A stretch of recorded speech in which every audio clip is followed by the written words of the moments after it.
Hey, what's up, guys? Little man with a big opinion here. If my internet will connect, I can go through and read these stories.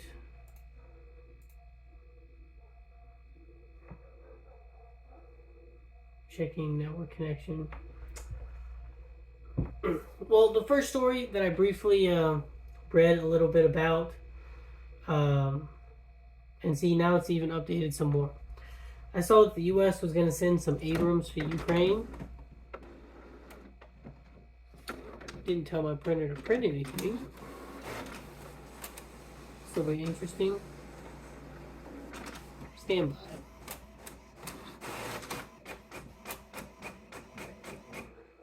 We're going to cancel that. I didn't tell you to print that.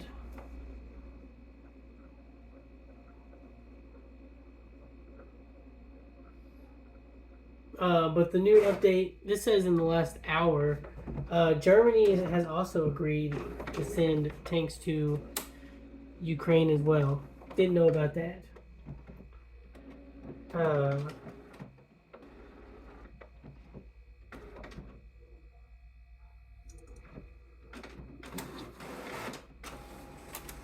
We're not printing anything, printer. So that was the big thing that I was going to talk about. Is it seems like our government is wanting to continue this proxy war, which begs the question, should we be preparing, getting ready for a World War III type scenario? It's a possibility. Let's just turn the printer off.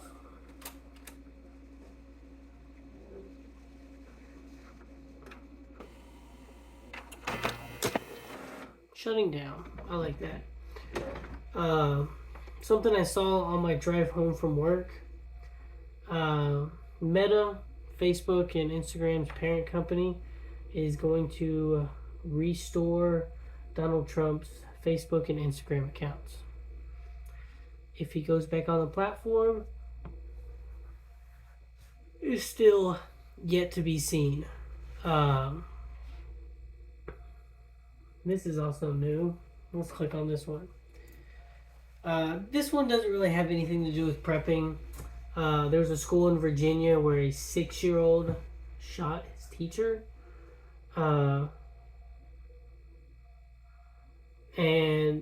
the lawyer is saying the school was warned 3 different times that the student had a gun. And hours before, a 6-year-old boy shot his first grade teacher in Virginia this month. School leaders were warned 3 times that the boy might have a gun. Another student believes he saw it at recess and informed teachers.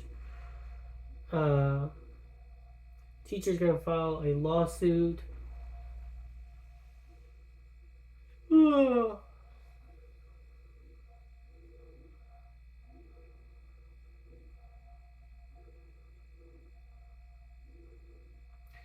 Then this also says that a teacher searched the boy's backpack because they reported that he might have a firearm, and there was not a firearm in his pocket.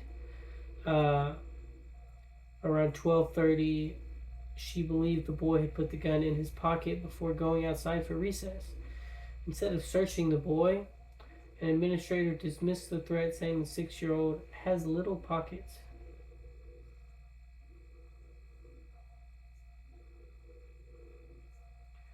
And apparently, shortly after recess, a student came up to a teacher crying, saying the 6-year-old had shown him the gun at recess and threatened to shoot him if he told anyone.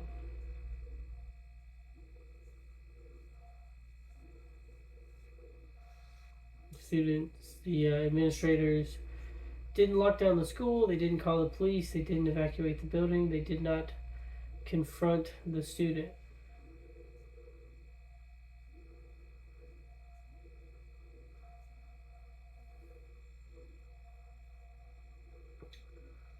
Alright, so It just shows that I think our world is kind of going downhill. Let's see what else CNN says is a good thing or a bad thing. So I knew about we're going to send 31 Abrams tanks.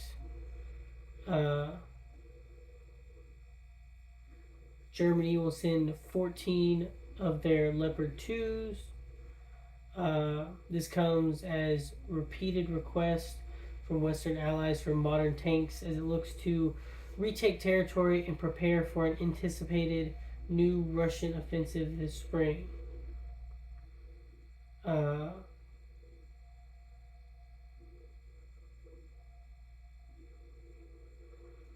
Do not help the enemy. Wait for official information.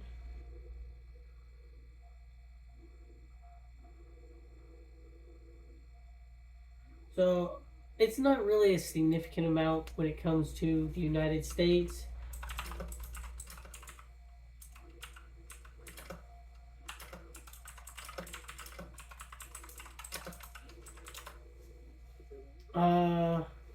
Germany has 320 Leopard 2s. They're going to send 14 of their precious tanks. Let's pull up a calculator.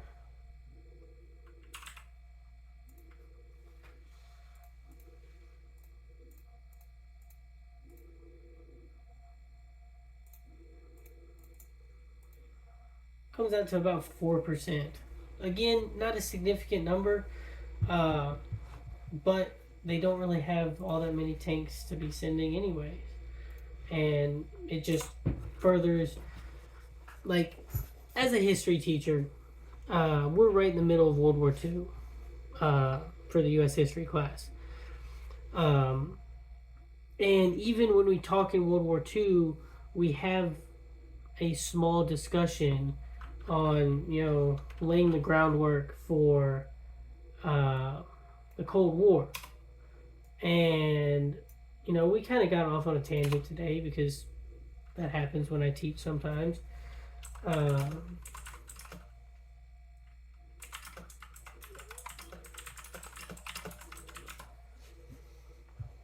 so it's one of those things of the United States since World War II have not been in a major conflict. It's been proxy wars.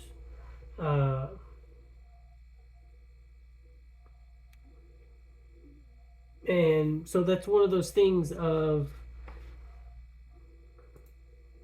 this is just our next proxy war.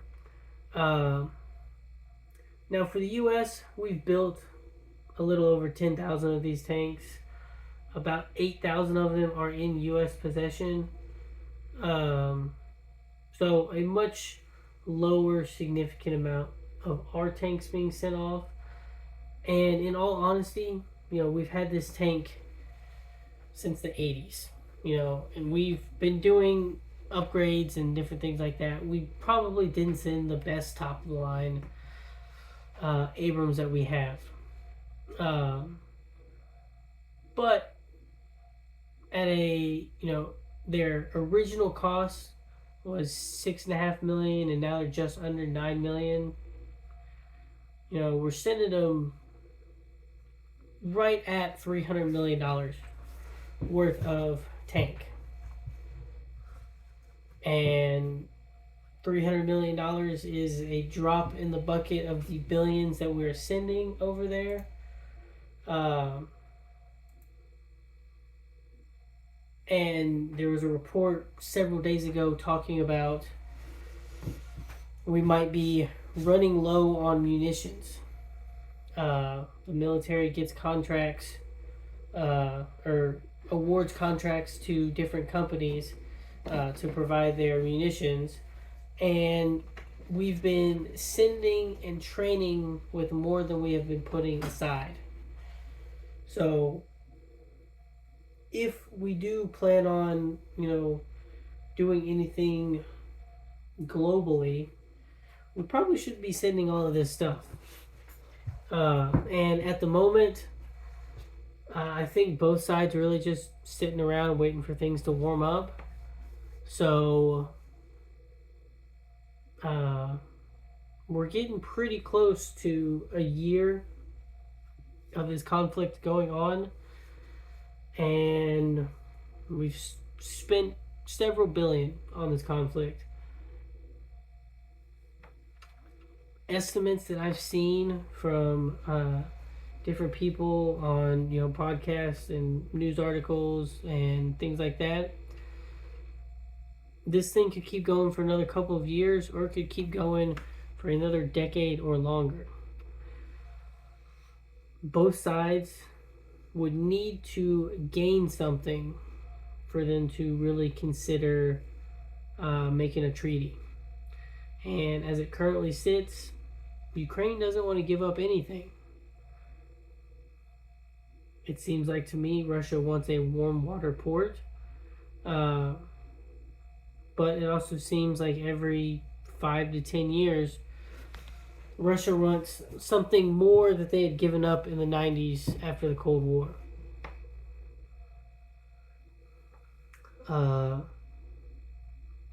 So, that being said, what can we do at home about this whole situation?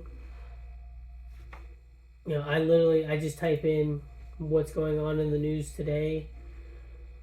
This thing popped up 25 minutes ago. Immigrant California farm worker charged with 7 murders in Half Moon Bay shooting.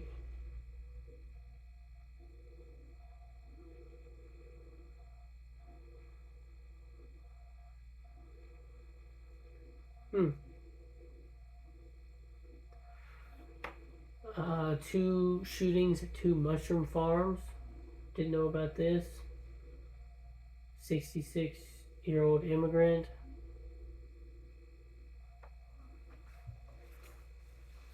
I'll have to read into this, but it's spending 10 to 15 minutes. What I would say, you just type in news, all these different things pop up. Ukraine war live update. Ending suspension of Trump's accounts. Park shooting. Something the GOP's doing. Then you scroll down a little bit further and you can see local news. They're searching for a missing woman in Pflugerville. That's like 5 hours from me. More sunshine, but it's still cool in North Texas. Don't know anything about that. It's just staying informed. And when I say stay informed, read a story or two from Fox. Read a story or two from CNN. Read a story or two from some small channel you've probably never heard of. I didn't know Google News had their own news feed set up. That's interesting. It gives you the title and it gives you a little bit more information.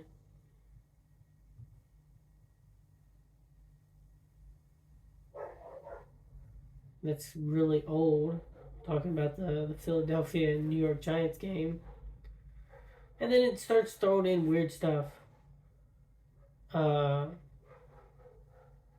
Like Warhammer 40K's new status quo is absolutely wild. Probably not going to read that.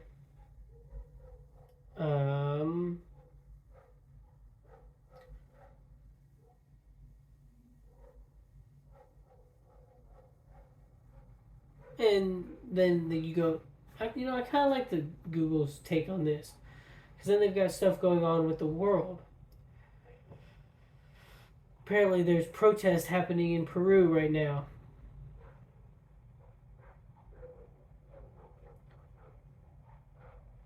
And then it's showing my individual town. The neighboring town has approved their 2023-2024 school schedule. Apparently someone, Gladewater's about an hour from where I'm at. Man kills himself while in police custody. So spending a little bit of your time, absorb something going on nationally. Absorb something going on in your state. Absorb something going on within a couple of hours of you. You know, that's your local news stuff. Um, and then absorb one or two things happening in the world. If that's too much work for you, then find a decent podcast that does all of that work for you and stay up to date. Or if you like what I'm doing, then like this video. I don't do one of these every day. I feel like I should, but I'm kind of lazy. Uh, and, you know, I just have other things to do at times. Uh, but if you found this information useful, like the video. If you enjoy what we're doing with the channel, then subscribe. And lastly, if you have a friend or family member that would benefit from these discussions, share the video with them. I'll catch you in the next one.